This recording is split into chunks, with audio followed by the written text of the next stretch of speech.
Seattle's black female police chief quits as the city council cuts her salary. America looks for a new normal as the media continue pushing COVID panic, and Joe Biden makes final VP preparations. I'm Bishop, and this is Bishop in the His House.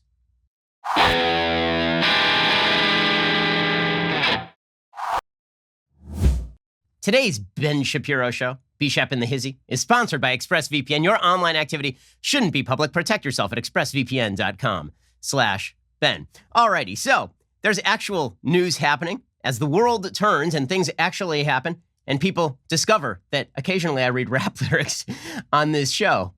Well, I mean, people find things out on the internet all the time, don't they? You know, like several years late. So in any case, our cities are burning, so there's that. The cities continue to burn, but the good news is that all the good white liberals over in Seattle have now basically forced the resignation of the black female Seattle police chief, which makes perfect sense because she was really bad at her job in that she actually wanted to police crime, and the people of Seattle don't want her to police crime, or at least the city council does not want her to police crime, and so they've now forced her resignation. Her name is Carmen Best, and she has spent an awful lot of time pointing out that the Seattle City Council has basically allowed crime to run roughshod through the city, that they allowed the setting up of an alternative republic chess shop in the middle of Seattle. Now she is out. So the good white folks, the good white woke liberals have decided that in the name of racial justice, the black female police chief of Seattle had to go. We'll get to that in just 1 second. First, with everything going on right now, a lot of people are asking if it's even possible to buy life insurance at all. The answer, of course, is yes. It is still easy to shop for life insurance right now. If you have loved ones, depending on your income, you probably should. It is the responsible thing to do. Right now, you could save $1,500 or more a year by using Policy Genius to compare life insurance policies. When you are shopping for a policy that could last for a decade or more, those savings really do start to add up. What is Policy Genius? Well, it's an insurance marketplace built and backed by a team of industry experts. Here's how it works. Step 1, you head on over to policygenius.com in minutes. You can work out how much coverage you need, and then you compare quotes from the top insurers and you find your best price. Step 2, you apply for the lowest price. Step 3, Policy Genius does the entire rest of it, like soup to nuts, the whole thing.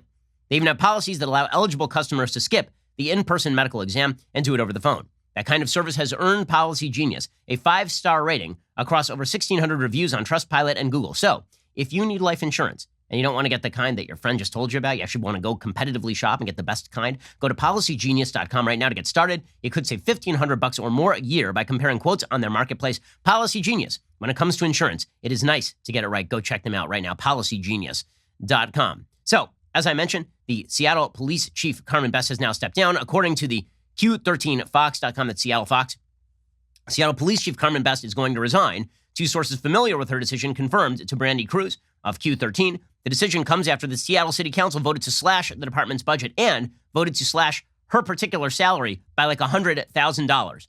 So it's great. The white person who occupied her position before was being paid $100,000 more. They had to make sure the black lady got her salary cut by $100,000 so a bunch of woke white people could run roughshod through the city, and or a racialized army could take over the middle of Seattle for 2 months on end and then shoot people and prevent the police from getting in. So well done, everybody in Seattle. The council on Monday approved proposals that would reduce the police department by up to 100 officers through layoffs and attrition. Chief Best was vocal in her opposition to the cuts. Budget cuts approved by the council will eliminate nearly $4 million of the department's $400 million annual budget. While the cuts fell well short of what Black Lives Matter protesters were demanding, council members pledged further cuts in 2021. A call to Chief Best went unanswered on Monday night, and Mayor Jenny Durkin's office did not immediately respond to a call seeking comment. She was the first black woman to lead the SPD. She said about the proposal to cut her pay by 40%, quote, "I do feel like it's animus toward me specifically. She is well respected by the rank and file inside the department. I remember when she was hired, and there was controversy over whether she was going to be soft on crime, and she obviously was not, because nobody in Seattle is soft on crime enough. Nobody in Seattle is soft on crime enough. Carmen Best certainly was not, and so Carmen Best has to go." And then it's amazing. The media wonder, why in the world is crime spiking all over the United States? Why is crime spiking all over the United States? Well, I have a couple of ideas of why crime is spiking all over the United States. So do the folks over at the Daily Caller. Peter Hassan, who writes for the Daily Caller, has a good report today, talking about how left-wing prosecutors are basically letting criminals off the hook in major cities around the United States. According to the Daily Caller News Foundation, left-wing prosecutors have implemented soft-on-crime approaches to criminal justice across America, in some instances making it a matter of policy in major cities not to prosecute specific crimes. A common, though not universal, feature of prominent left-wing district attorneys is the backing of political organizations funded by George Soros And let me note, the criticism of George Soros here is not because he is Jewish. The criticism is because he is awful in the organizations he chooses to fund in the United States. He's just as up for that criticism as anybody else. Cook County, Illinois State Attorney Kimberly Fox, whose jurisdiction includes Chicago, took office in 2017 after winning her election with the help of a Soros-funded super PAC. Soros poured more than $400,000 into Illinois Justice and Public Safety PAC in 2016, Illinois State Board of Election records show. She was the only candidate Fox the PAC supported in 2016. She announced in December 2016 that her office would not charge shoplifters with felonies unless they either had more than 10 previous felony convictions, 10 previous felony convictions, or if they stole more than $1,000 worth of goods. The previous lower level was $300. Store owners blamed Fox's policies in December 2019 for what they said was a string of brazen thefts targeting their businesses. And then Fox announced in June she wouldn't prosecute protesters charged with minor crimes like curfew violations and disorderly conduct. Multiple analyses of Fox's record have found significant decreases in prosecutions since she took office. The Chicago Tribune on Monday reported that Fox dropped all charges against 30% of all defendants in her first 3 years in office. Her predecessor, a woman named Anita Alvarez, who was a Democrat and also soft on crime, dropped charges against 20% of defendants in her final 3 years on the job. A separate study from the Marshall Project, a nonprofit supporting criminal justice reform, found Fox dropped thousands of cases that would have been prosecuted by her predecessors, not just her. Suffolk County, Massachusetts District Attorney Rachel Rollins, whose jurisdiction includes Boston, campaigned in 2018 on a list of 15 crimes her office would not prosecute as a matter of policy, including trespassing, wanton or malicious destruction of property, shoplifting, and larceny under $250. The Boston Herald reported in May 2019 an attempted shoplifter was shocked when he was arrested for allegedly pilfering more than $100 worth of goods from the local store. He didn't realize that he was outside Rollins' jurisdiction. He said he knew that he wouldn't be prosecuted thanks to Rollins' policies, but unfortunately, he was in the neighboring city. It's not just Rollins either. Philadelphia District Attorney Larry Krasner is a former defense attorney who had never prosecuted a case before becoming Philadelphia's top prosecutor. George Soros put $1.45 million into a super PAC backing Krasner in the Democratic primary in May 2017. He said in an NBC News podcast interview last month, law enforcement agencies point to repeat offenders as evidence of the need for harsher sentences, but he says that he rejects that view. Quote, they'll list all of the arrests they've had, all the contacts they've had, as if what they are doing is explaining that these people are of terrible character, and that explains this phenomenon. But what they're not saying is the system has engaged this person, arrested this person 15 times, convicted them 7 times, put them in jail 4 times, and nothing worked. It all failed. They're not owning that. So in other words, when a person is a repeat criminal to the tune of dozens of crimes, then that's not because the person's a bad person. It's because the system is a bad system, which is totally wild. And is it any shock that homicides this year in Philadelphia are up 30% compared to the same time period last year? It should not be. In San Francisco, District Attorney Chesa Bowden pledged during his campaign that certain quality of life crimes, including public urination, would not be prosecuted by his office. So people peeing freely and doing heroin on the streets of San Francisco. It's all great. Bowden said in a July 2019 interview that he would challenge the legitimacy of laws by not bringing certain charges. He said the types of charges a DA declines to bring has a ripple effect and changes the culture of a community, citing prostitution as an example of a crime he would not prosecute. He said he would not prosecute contraband charges that originated as minor traffic infractions. Also, he stopped using gang affiliation status in sentencing enhancement, so it makes it easier for gangs. Really solid stuff at major cities across the United States. And then we wonder, why in the world is crime increasing across the board? Why? We're getting rid of the cops, and meanwhile, we have DAs who are pledging openly that they want to allow criminals to run roughshod through cities. I mean, why? It's also puzzling. It's super duper puzzling. The New York Times, in fact, had a headline yesterday wondering openly what could have created this violence in Chicago. I mean, it's so confusing. It's a mystery wrapped in an enigma. I mean, wow. We need Sherlock Holmes on this one. According to the New York Times, Chicago police arrested more than 100 people after looting batters downtown. This was just yesterday. All summer, demonstrators have marched through Chicago to protest police misconduct, reported the New York Times. In many neighborhoods, gun violence has been unrelenting, soaring to levels not seen in decades. The coronavirus pandemic is resurging, now sickening hundreds of people a day. Then, early Monday morning, hundreds of people, spurred by a police shooting and by calls on social media to take action in the gleaming heart of the city, converged on the Magnificent Mile, Chicago's most famous shopping district. They broke windows, looted stores, and clashed with the police, a chaotic and confusing scene that prompted city officials to briefly raise bridges downtown and halt nearby public transit to stem the unrest. 2 people were shot. At least 13 police officers were injured. Apparently, People were literally on the upper levels of buildings, and they were throwing planters down on the heads of cops in Chicago, okay, which is assault with a deadly weapon. The events instantly played into a broader political dynamic of the season, in which President Trump has regularly portrayed Chicago as a poorly governed hotbed of violent crime. Yeah, it's about how Trump portrayed it. It's not that it's a poorly governed hotbed of violent crime. It's that Trump keeps preferring it that way. That's the real issue here. Republicans pounce. Lots of pouncing. Mayor Lori Lightfoot, a Democrat, expressed fury over the violence and ordered limited access to downtown starting on Monday evening. Apparently, they shut down they shut down Magnificent Mile between like 8 p.m. and 6 a.m., which is really good for business, obviously. Lightfoot still said, "We don't need federal troops in Chicago, period, full stop." She said, everything's still okay. She said at a news conference, "We're waking up in shock this morning. What occurred downtown and in surrounding communities was abject criminal behavior, pure and simple." Oh, was it? But when Mayor Lori Lightfoot was asked, for example, like, maybe it's because you guys refuse to actually stop crime, that crime is rising in your city. She's like, "Stop baiting us, media. Stop that."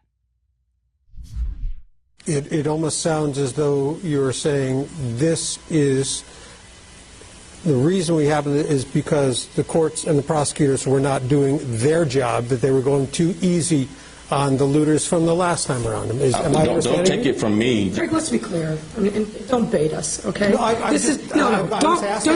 bait us. Do not bait us. This is a serious situation. People are concerned about their safety.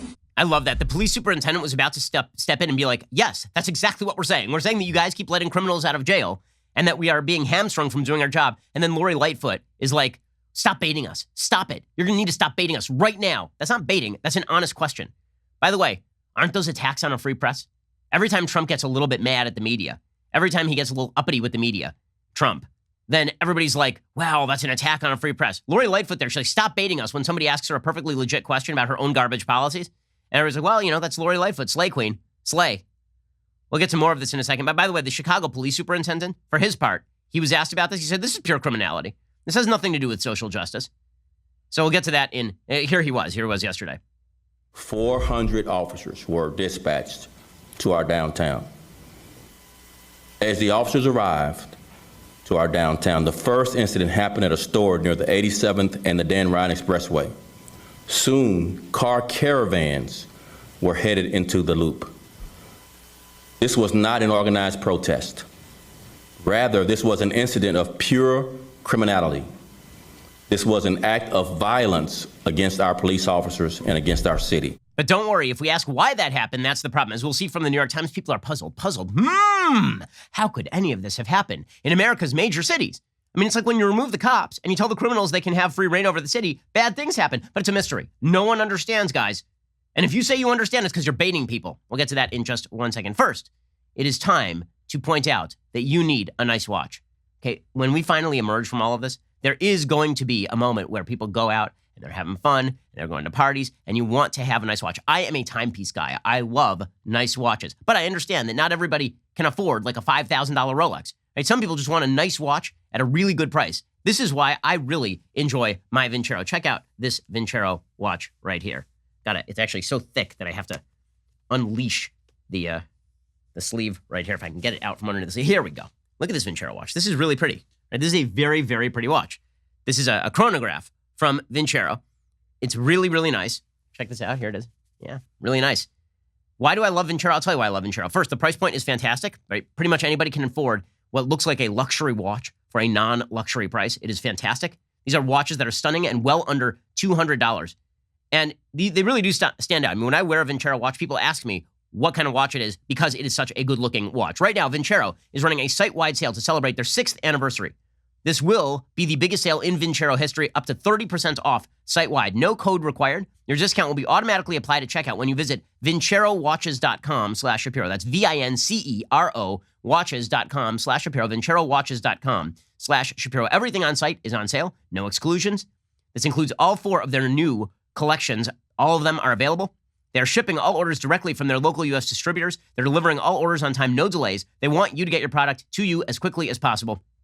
There's no brand name markup. By the way, so much of luxury watch selling is about the brand name markup. No big time price tags. Their promise to you is very simple. Solid, well-made products that are durable. You'll enjoy wearing them, and they're going to look really great. Vincero offers free shipping, 30-day returns, guarantees your watch for 2 years, which is why they have over 22,000 5-star reviews. I mean, look at this thing. It's beautiful. I mean, it's shiny. It is well crafted. And again, I look for durability in watches because I have little kids. I only buy watches that are durable. Vincero, these are durable watches. Continue to support this brand as they continue to support the Ben Shapiro Show. Go to shop Vincero's 6th anniversary sale. The deal really is too good to pass up. Go to VINCERO watches.com/Shapiro. Don't pay full prices on these beautiful timepieces. Instead, go get a great Vincero watch right now. Take advantage of the opportunity. Get one of my go-to watches at a fantastic price right now. Right now, again, you go to VinceroWatches.com/Shapiro, and you're going to get 30% up to 30% off site-wide, which is a fantastic, fantastic deal. Okay, so the New York Times is absolutely puzzled as to how this could have happened in New York. Listen to the way this is covered. Quote, in Chicago, quote, the event left Chicagoans shaken and wondering what had sparked the burst of vandalism that destroyed storefronts and littered sidewalks with debris on one of the most recognizable avenues in the city. Since spring, downtown Chicago has often had a quiet, eerie feel without the hordes of tourists and commuters that usually fill the sidewalks, theaters, restaurants, and bars. Office vacancies remain high because of fears over COVID, and previous bouts of civil unrest earlier this summer have also kept crowds low. Reverend Corey Brooks, a pastor on Chicago's South Side, said these last few months have been tremendously difficult for a lot of people. People are hurting financially, emotionally, psychologically. There's a lot of suffering going on. What happened last night sets us back even more. It's so confusing. It's so confusing. What could have happened? In the light of day, there were many questions over whether the violence had resulted because of differing versions of what had happened in this police shooting. Okay, here's what happened. There's a 20-year-old guy in an alley. There's a report that he was running around with a gun. The cops arrived. He tried to shoot them, and then they shot him. Okay, that's what happened.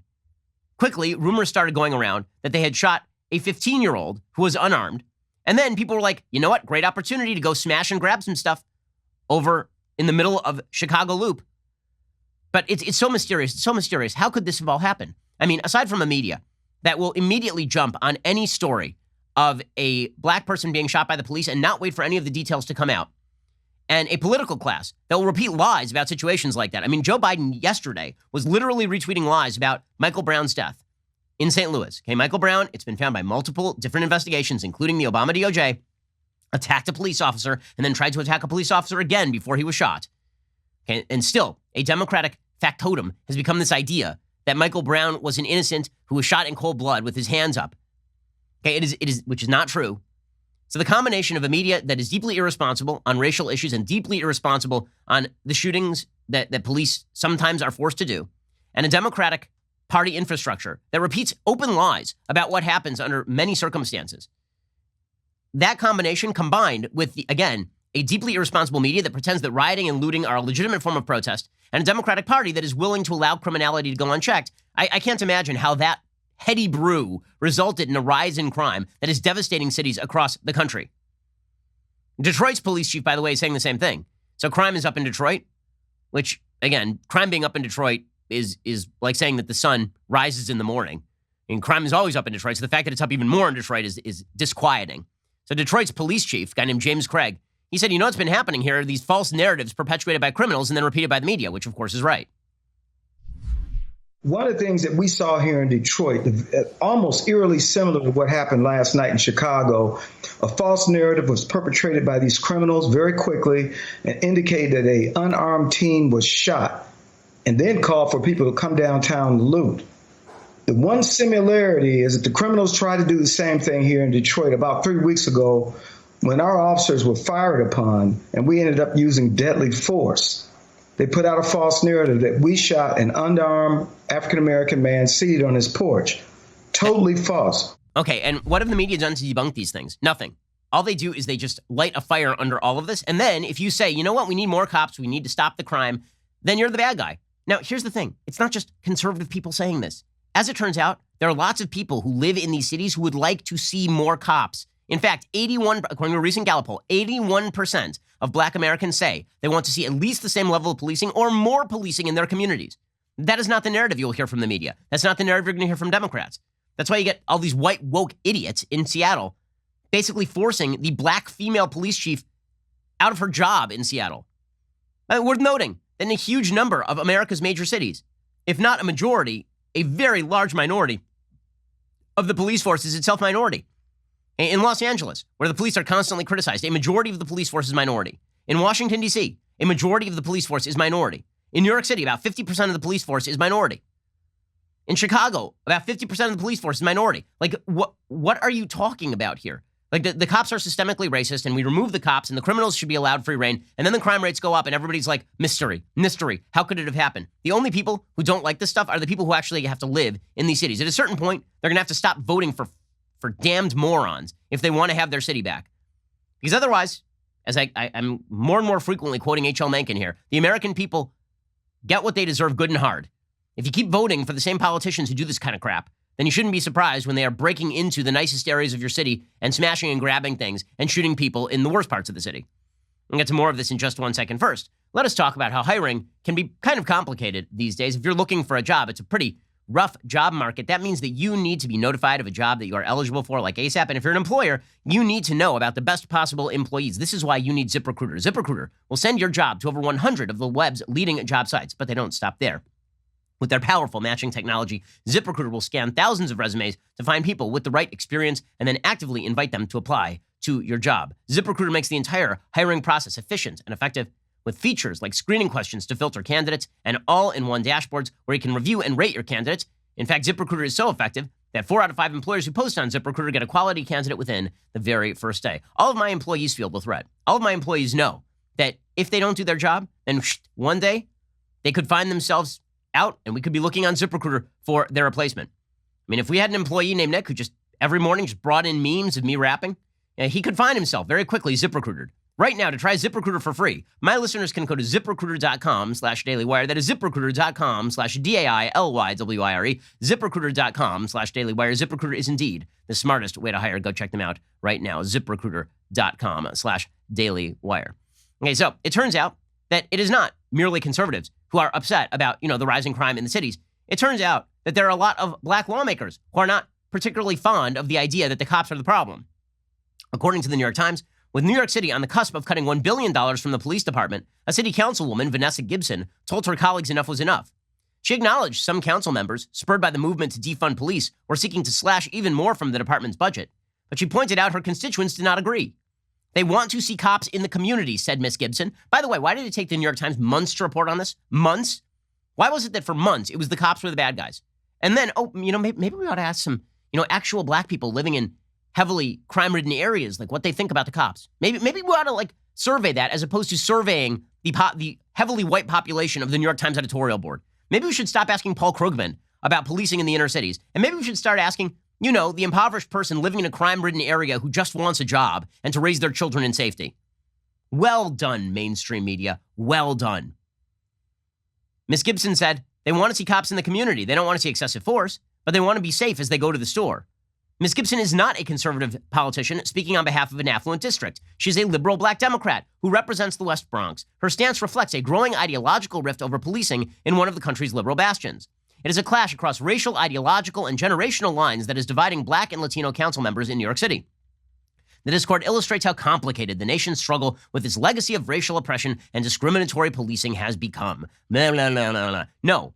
What it really reflects is the fact that the media refuse to cover the fact that cops generally do a very, very good job and keep people safe. Which is why, again, it is an 8-2 proposition in the black community. Same number of police or more. That is an 80-20 proposition. Now, if you just watch the media coverage over the past few months, you'd think it's an 80-20 proposition the other way. That black Americans are desperate to get the cops out. That is not correct. It has not been correct for decades. Okay, what might have been justifiable in a time when the cops were literally an instrument of racial oppression, particularly in the Jim Crow South, it has not been true for decades in the United States, when the chief methodology of relieving poverty is ensuring that people can go to work without their store being robbed, that their kids can go to school without being shot by a gang member. Lori Combo, a black councilwoman from Brooklyn who's a majority leader, compared calls to defund the police to colonization pushed by white progressives. Correct. It is a bunch of asshat white woke leftists who are pushing policies that hurt disproportionately minority populations. Robert Cornegy Jr., a black councilman, called the movement political gentrification. Mayor Ras Baraka of Newark, New Jersey, called defunding the police a bourgeois liberal solution for addressing systemic racism. Yeah, no bleep, Sherlock. Correct. During the debate, Black and Latino council members representing both poor and middle-class communities of color, including Brownsville, Brooklyn, and Jamaica, Queens, wanted to take a measured approach to cutting the police budget. White progressives, allied with some Latino council members from gentrifying and racially mixed neighborhoods, and 2 Black council members called for more aggressive reductions and reforms. Of course they did. So the people who are least affected by bad policy are the ones who are calling for the greatest change. Who could have predicted such a thing? We definitely need to hear from upper-class communist mayor Bill de Blasio talking about the needs of lower-income Black Americans living in high-crime gang-infested areas. Clearly, we need to hear from Bill de Blasio. We must. We need to hear from the all-white team over at The Nation on this. When can we hear from the Daily Kos? Very, very important stuff. By a 32-17 vote, the council, with Mr. Bill de Blasio's support, eventually passed an $88.2 billion budget that included a reduction in police funding. The $1 billion cut was mostly cosmetic, moving responsibilities from the PD to other agencies. The size of the force will barely change, says the New York Times. Nearly all the no votes were cast by white conservatives opposed to reductions, or white and Latino council members who wanted deeper cuts. Corey Johnson, council speaker, said he would have preferred to cut more, but he wanted to defer to his Black and Latino colleagues who raised concerns about the safety of their neighborhoods. Well, if you wanted to defer to them, why wouldn't you increase the funding for cops? That's what you need. How it became how it became a controversial proposition that high crime areas require more police officers, it's dereliction of media duty, but that is what we've been watching because the narrative matters far, far more than the reality of people living lives in health and happiness, guaranteed the pursuit of life, liberty, and happiness. It remains an absolutely incredible feat that boggles the imagination that so many white woke leftists have been able to completely ignore the actual needs that every American citizen deserves for law and order. Law and order is not a racist slogan. Law and order is the way that you prevent predation. Okay, predation against all Americans. In just a second, we're going to get to bizarre news from Russia. Russia is now saying that they have a vaccine for COVID. Suffice it to say that I have doubts. I have some doubts. We'll get to that in just 1 second. First, let us talk about a great gift, something great that you can get for your parents. No, I'm not talking about the latest Cardi B album. I'm talking about something fantastic you can do for your family. Right? Remember family? Family's great. I'm talking about Legacy Box. It's a super simple mail-in service to have all your videotapes, camcorder tapes, film reels, pictures digitally preserved on a thumb drive, DVD, or the cloud. Are your family's memories trapped on an old camcorder or film reels? Right? When's the last time that you popped out a camcorder cassette, you put it in one of those old VHS things, and then you put it in a VCR? You don't own any of those things anymore. Instead, you need all this stuff digitized so you can watch it and so you can relive it. Legacy Box is a way for you to easily and affordably digitally preserve your past. In fact, my parents right now are going through their garage. They came across a bunch of boxes of stuff.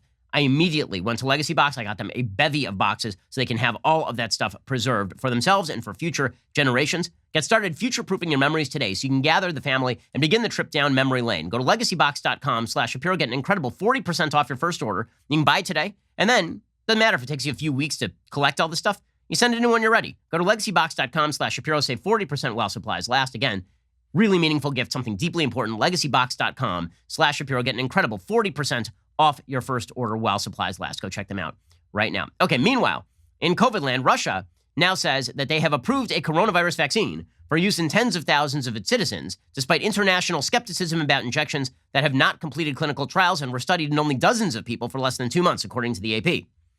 Now, Russia has sort of a national interest in presenting itself as the leader on the bleeding edge of fighting COVID. Vladimir Putin, in unsurprising fashion, announced that he'd injected his own daughter with this thing, which, given the history of Russian leaders and their treatment of their own children, is not supremely surprising.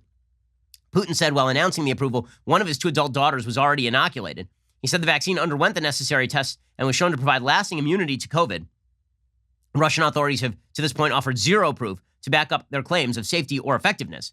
He says, I know it has proven efficient and forms a stable immunity.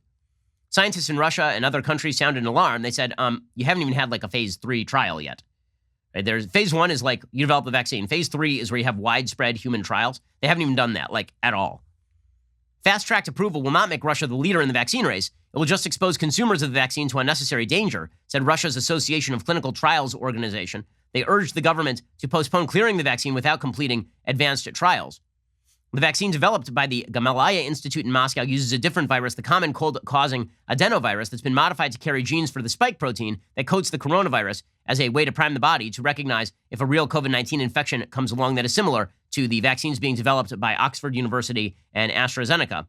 Well, we're going to find out in pretty short order whether this thing works or whether Russia is just rushing out an untested vaccine in order to, quote unquote, win the race. Russia apparently is going to inject all its healthcare workers with this thing. So that's a little scary. Another reason why Russia is not, in fact, a wonderful place to live. Meanwhile, there's some serious talk now about, how we actually live with this thing, how we live with it. Because the reality is that even when a vaccine is developed, we don't know it will be 100% effective. We don't know how many people will take it. We don't know how long it will be effective for. There's still lots of questions here. Now, people are upbeat about the possibility of a vaccine. The Goldman Sachs was suggesting yesterday that the vaccine would be developed by Q2 of 2021. Well, last I checked the calendar, it is only Q3 right now of 2020. So that is a long time when we're all supposed to basically, hide in our houses and cower in silence. And that's really silly. I've been pointing out for months at this point that there is a vast difference between if you are 20 and you get COVID and you are 80 and you get COVID. You're 80 and you get COVID, solid chance it kills you. If you're 20 and you get COVID, you ain't dying from it. Statistically speaking, the number of people who have died from COVID at age 20 is minute. It is minute. In fact, if you compare the chances of death at age 80 from COVID to the chances of death for each prior 20 years, just cut it by about 10 times. So you are 10 times less likely to die of COVID if you are 60 than if you are 80. You're 100 times less likely to die of COVID if you are 40 than if you are 80. And you are 1,000 times less likely to die of COVID if you are 20 than if you are 80. Which is to say, if you're 20, you're not, statistically speaking, you're not dying of COVID. There are rare occasions in which people will die of COVID at the age of 20. To pretend that this acts as some sort of rationale for shutting down society for 20-year-olds is utterly nuts. It's utterly nuts. And we should also be very skeptical of people who suggest that when a 20-year-old gets COVID and then doesn't die of COVID and is basically fine of COVID, something terrible has happened. When a young person obtains COVID and doesn't infect somebody old, something good has happened. The person is now presumably immune to COVID, which means they cannot pass it. Okay, so the media have been treating it as though each additional diagnosed case is in and of itself a disaster. If a 15-year-old is diagnosed with COVID and doesn't infect somebody who's vulnerable and then has a cold for a week, that is not only not the end of the world, something good has happened. We have moved toward herd immunity. I know we're not supposed to talk about herd immunity, but there's some pretty good evidence that herd immunity has already been reached. In Sweden, for example, there's pretty good evidence that Sweden got it right. Okay, so the death numbers in Sweden are not good. The reason the death numbers in Sweden are not good is because they didn't protect their nursing homes properly at the very beginning. But if you look at their day-on-day cases and their day-on-day deaths at this point, and they never shut down, then what you see is that Sweden is actually now in great shape. Sweden is now in excellent shape. And as I say, they have now been dropping fairly precipitously in the rankings of death per million population. So Sweden started up near the top of the list. Sweden is now down to number 8. They rank just above Chile and the United States. They have 571 deaths per million, but they're stagnant, which means they're going to stay there. Now, Brazil will surpass them. The United States will probably surpass them at some point. France, I think, will probably surpass them. I think Mexico will probably surpass them. The Netherlands may surpass them depending on how this thing washes through the population. Bottom line is, the evidence from pretty much everywhere is that what happens is this thing washes through the population. You either protect those who are vulnerable or you do not. And that's pretty much the only choice you have. Right now, if you look at the daily new cases in Sweden, they've been stagnant. Daily new cases yesterday in Sweden, 139. 139 cases in Sweden. Daily new deaths in Sweden, I'm going to read you for the last couple of weeks. 1, 2, 3, 1, 0, 1, 1, 2. Okay, so Sweden's curve looks exactly like you would expect when you reach herd immunity because they didn't shut down. And guess what? Mask wearing in Sweden is actually not much of a thing. So they've been doing some social distancing, not a lot of mask wearing. It's below 10% of the population wears a mask. This is not a case that you shouldn't wear a mask when you're in a public area, a crowded area. Sweden has a much healthier population and a younger population than the United States, typically speaking. The rule about masks is that it is meant basically to protect other people from your disease. So if you have COVID, you're protecting somebody who is 60 and obese, or you're protecting grandma from it. And that's a good thing. That's a good thing. You want to slow the spread. But the notion that we have to prevent 20-year-olds from going to parties, or that 20-year-olds partying, like what we saw over the weekend, Lori Lightfoot getting very mad. There was some sort of LGBT party in which there were a bunch of people out at a park, and she shut it down, and she was tweeting out about how terrible this was. Meanwhile, the Chicago Loop was getting completely ransacked. Okay, nothing horrifying was happening there. Nothing horrifying was happening there. If there's a block party with a bunch of 20-year-olds who then don't go home and infect their families, it ain't bad. It isn't. This is why, honestly, colleges should be open right now. Colleges should be open. And if 20-year-olds want to slow the spread, they should slow the spread. And if they get it, they're going to be mostly fine. And that is not the end of the world. It is not the end of the world. Dr. Anthony Fauci even is saying, listen, the virus is not disappearing. He says we should wear masks to reopen the schools, mainly because we are concerned about kids going home and infecting their parents. But if a 15-year-old gets COVID, it is not only not the end of the world, it is not particularly dangerous by any stretch of the imagination. We have not seen any systemic evidence that suggests that 15-year-olds are at dire threat. 15-year-olds are significantly more likely to die of the flu than they are to die of COVID. Here's Anthony Fauci yesterday. Are you comfortable with those words, this is disappearing? Well, there would have to be an addition to that. We could get it to be under control if we do the things that we're talking about. But at 50, 60, 70,000 cases a day, it's not disappearing at the moment. No, it's not. Should all students in this country be wearing masks? You know, I'm one, and I've said it for so long, David, that I really do believe and it's part of what I call a comprehensive way to really avoid the things that you were just referring to. There should be universal wearing of masks.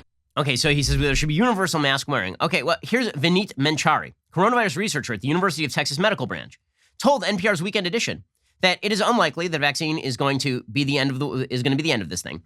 He says, in fact, there's a good chance that COVID-19 never fully goes away with or without a vaccine.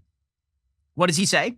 He says that the spread of COVID-19 will eventually be slowed as a result of herd immunity. This is to NPR's Weekend Edition. He said he'd be surprised if we're still wearing masks and 6 feet distancing in 2 or 3 years. He said in that time, the virus will become no more serious than the common cold. Why, almost as though everything that we have been saying here on the anti-lockdown right is basically correct.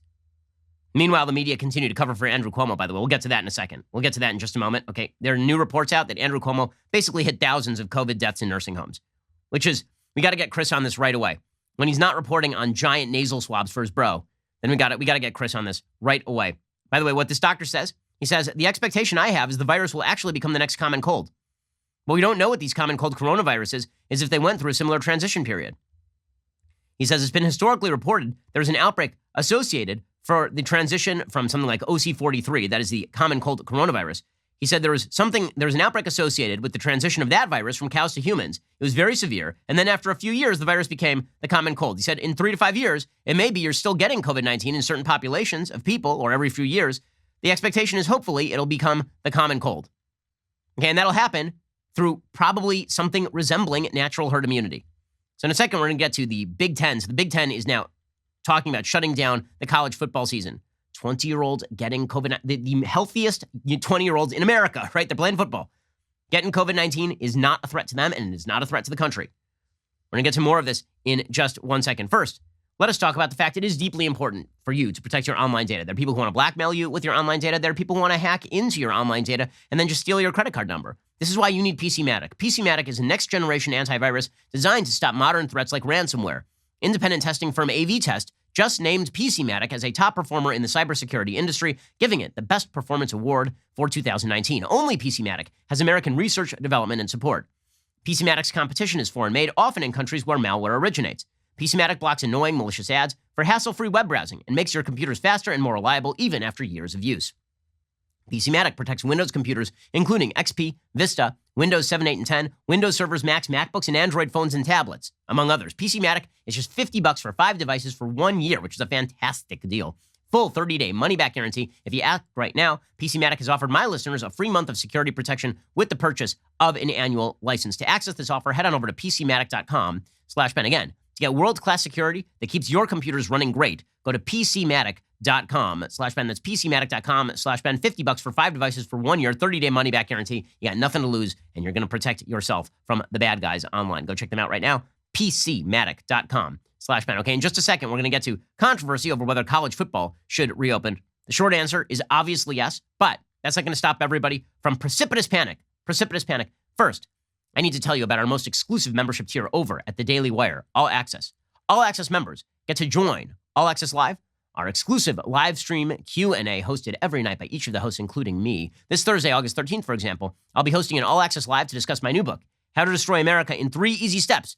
It has been at the top of the charts since it was released in mid-July. Gotten a lot of amazing feedback, questions from readers. This Thursday night, I'll be taking questions and discussing some of the themes, ideas, etc. in the book with all of you All Access members. I also sing songs and do dances and and apparently recite rap lyrics. That might be a thing. Who knows? So if you really, really enjoyed my rendition of WAP, then perhaps you can get other rap songs read aloud by me. All Access membership also features exclusive access to live online discussions with our hosts, writers, and special guests, along with not one but two Leftist Tears tumblers with your membership, as well as early and sometimes exclusive access to new Daily Wire products, which you saw last week at our limited count collector's edition baseball bat. It was available only to All Access members. It sold out in less than 48 hours. So you missed your chance, but you won't have to miss your chance with the next All Access offer. Head on over to dailywire.com/Shapiro right now to get 20% off All Access with coupon code ACCESS. You can also get my book, How to Destroy America in 3 Easy Steps, at Amazon or Barnes & Noble. If you want to join the discussion, remember, dailywire.com/Shapiro, coupon code ACCESS to get 20% off your membership. You're listening to the largest, fastest growing conservative podcast and radio show in the nation.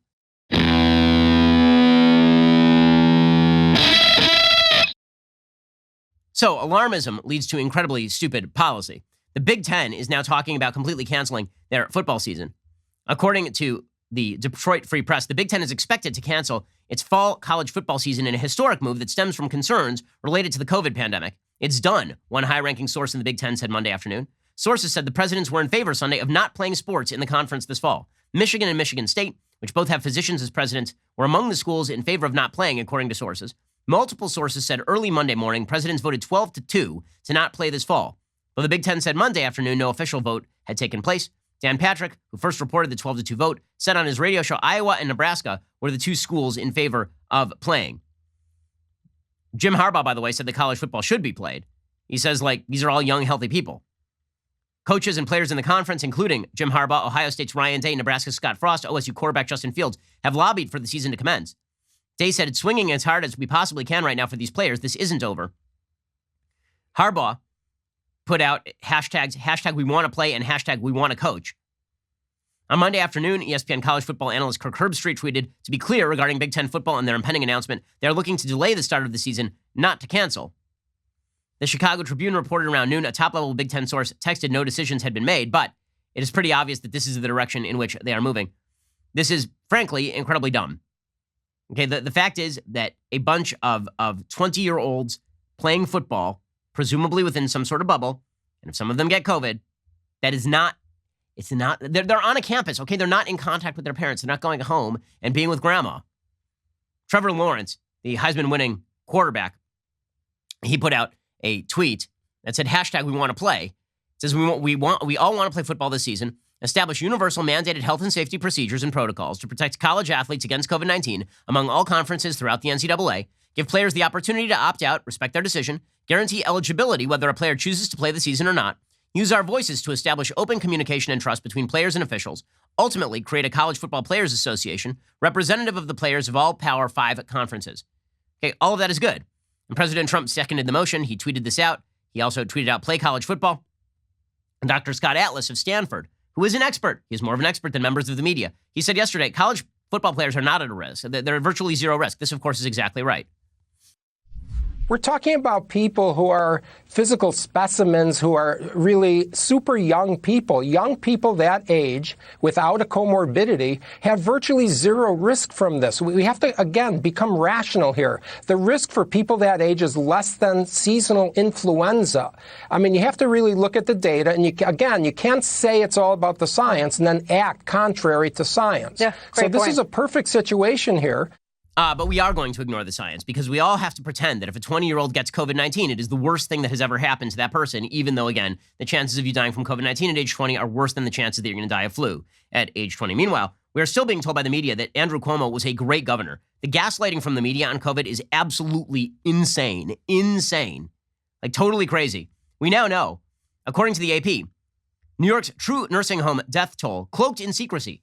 Cloaked in secrecy. Why, I was told that Ron DeSantis is the bad guy in this little morality play we've been doing, and that Andrew Cuomo was the good guy. Remember, he even put together a creepy papier-mâché mountain of death, and he stood next to it. And then he lectured people with his wall of masks. It's all something from a horror film. And then he put together a weird poster with the boyfriend cliff. Remember that? And that guy was the hero. He was the hero of the story. Well, now it turns out that probably 1/3 of all the people who died in New York State died in nursing homes. Because this tool bag decided it was a great idea to ship people who are COVID positive back into nursing homes. And then covered up the numbers. According to the AP, Riverdale Nursing Home in the Bronx appears on paper to have escaped the worst of the coronavirus pandemic with an official state count of just 4 deaths in its 146-bed facility. The truth, according to the home, is far worse. 21 dead, most transported to hospitals before they succumbed. It was a cascading effect, said Administrator Emil Fuzayov, one after the other. New York's coronavirus death toll in nursing homes, already among the highest in the nation, could actually be a significant undercount. Unlike every other state with major outbreaks, New York only counts residents who died on nursing home property, and not those who were transported to hospitals and died there. So if you called the hospital and you're like, bring an ambulance, and the person died 5 minutes later in the ambulance, they don't count as a nursing home death in New York because Andrew Cuomo has to cover up the stats. That statistic could add thousands to the state's official care home death toll of just over 6,600. So far, Andrew Cuomo has refused to divulge the number. That's a problem, bro, State Senator Gustavo Rivera, Democrat, told New York Health Commissioner Howard Zucker during a legislative hearing. By the way, Cuomo said yesterday, we don't need an independent investigation into my handling of this. I handled it great. I don't think we need an independent investigation. Who could have predicted this from the world's greatest governor? How big a difference could this make? Since May, federal regulators have required nursing homes to submit data on coronavirus deaths each week, whether or not residents died in the facility or at a hospital. Because the requirement came after the height of New York's outbreak, the available data is relatively small. Even if half the undercount held true from the start of the pandemic, that would translate into thousands more nursing home resident deaths than the state has acknowledged. State health department surveys show 21,000 nursing home beds are lying empty this year, 13,000 more than expected. That's an increase of almost double the official state nursing home death tally. So it could be up to 13,000 people died in the nursing homes. That has not stopped Andrew Cuomo from being a damned liar. He said, look at the basic facts where New York is versus other states. This is on a briefing on Monday. On Monday, you look at where New York is as a percentage of nursing home deaths. It's all the way at the bottom of the list. Yeah, when you lie about it, that's what happens. When you lie about it, that's what happens. Boston University geriatrics expert Thomas Pearl said, whatever the cause, there's no way that New York's nursing home resident deaths are only 20% of the total deaths. That's obviously untrue. So we've been told Ron DeSantis engaged in a cover-up. He did not. Their data in Florida is much better than the data in New York. We've been told that Andrew Cuomo is great at his job. He was not.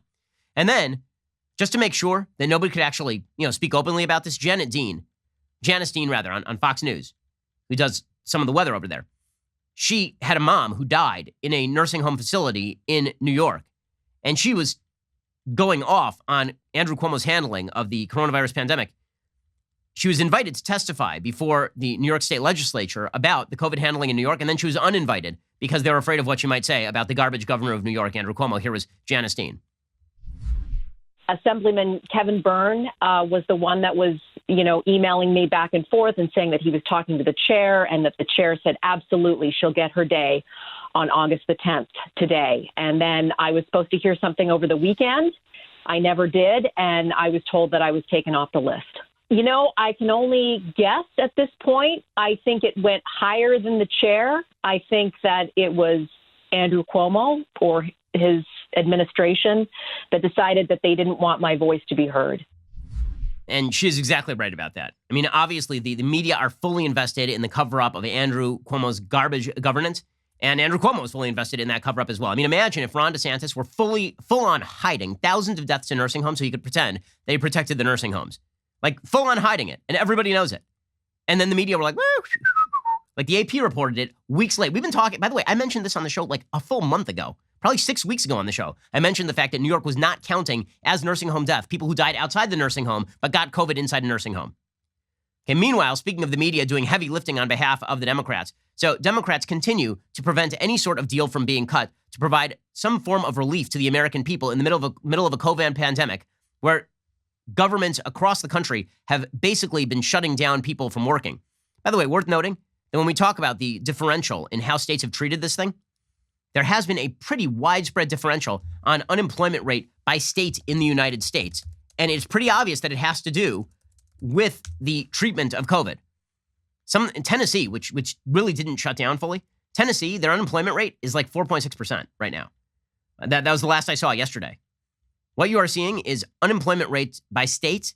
It is fairly obvious which states are seeing massive increases in unemployment, and it's all the ones that decided to do the full-scale lockdowns. Like I'm looking at the stats right now. This is from the U.S. Bureau of Labor Statistics. Sorry, it's Kentucky. Kentucky's June 2020 rate. So Kentucky didn't shut down. Instead, They just did the social distancing and the mask wearing stuff. Kentucky, their June 2020 unemployment rate is 4.3%. Utah didn't shut down, 5.1%. Idaho didn't shut down, 5.6%. North Dakota didn't shut down, 6.1%. Maine didn't shut down, 6.6%. Oklahoma, Nebraska, Montana, South Dakota, none of them shut down. 6.6, 6.7, 7.1, 7.2. Okay, now let's look at the states that handled this the absolute worst. Okay, let's look at the states like Massachusetts, New Jersey, New York, California. The unemployment rate in Massachusetts is 17.4%. In New Jersey, it is 16.6%. In New York, it is 15.7%. In California, it is 14.9%. In Michigan, it is 14.6%. In Illinois, it's 14.6%. In Hawaii, it's 13.9%. In other words, the harsh lockdowns, which did not prevent death, they didn't. They may have delayed it a little while, but did not prevent death. That has some pretty significant economic consequences. But we're all supposed to pretend that lockdowns were the solution here. It's pretty incredible. The media narrative here is pretty incredible. So meanwhile, while Republicans try to actually push out some sort of relief bill for people who are unable to work thanks to the government crackdowns, Democrats continue to put out there trillions and trillions of dollars in unnecessary spending. So Mitch McConnell pointed out, the senator from Kentucky, he pointed out that Democrats are now pushing bills that would incentivize people to stay home. According to a variety of studies, the Democrat bill would basically pay 4 out of 5 Americans more not to work than to work if it were continued through the end of 2020. Here's Mitch McConnell. It disincentivizes rehiring and reopening to pay people more to stay home. Plenty of Democrats said they saw the point and were happy to negotiate on this. The senior senator from Maryland said, quote, "We certainly understand we don't want to have a higher benefit than what someone can make working." Oh, no, but the Speaker and the Democratic leader overruled them. No deal, unless we pay people more to stay home. Meanwhile, Chuck Schumer is getting the run of the media for suggesting that McConnell is being political. So you could, like last week, Senator Rob Portman suggested, why don't we just extend unemployment by like a week? Like a week. Let's just keep doing what we've done for like a month. Could we do that? Democrats are saying no. Here is Schumer saying, it's Mitch McConnell being political. It's schools, it's businesses, it's renters, it's homeowners, it's essential workers, it's post office, it's elections, state and local governments, our healthcare system. Leader McConnell doesn't seem to understand this. He sees everything through a political lens. But we Democrats are looking at the real needs of people, and they're large, and that is why we called for a large bill, because it was needed. It was needed. That's why you decided to hold up a relief package that pretty much everybody agreed on. That was spending $1 trillion. $1 trillion. Don't worry, the media will provide, literally their entire job is just to provide cover for Democrats like Chuck Schumer and Andrew Cuomo. It's pretty incredible. Alrighty, we'll be back here later today with 2 additional hours of content. Otherwise, we will see you here tomorrow. I'm Ben Shapiro. This is B-Shap in the Hizzy. The Ben Shapiro Show is produced by Colton Haas, executive producer Jeremy Boring, supervising producer Mathis Glover and Robert Sterling, assistant director Pavel Wydowski, technical producer Austin Stevens, playback and media operated by Nick Sheehan, associate producer Katie Swinnerton, edited by Adam Sayevitz. Audio is mixed by Mike Coromina. Hair and makeup is by Nika Geneva. The Ben Shapiro Show is a Daily Wire production. Copyright Daily Wire 2020. Hey everybody, it's Andrew Klavan, host of The Andrew Klavan Show. You know, some people are depressed because the American Republic is collapsing, the end of days is approaching, and the moon has turned to blood. But on The Andrew Klavan Show, that's where the fun just gets started. So come on over to The Andrew Klavan Show and laugh your way through the apocalypse with me, Andrew Klavan.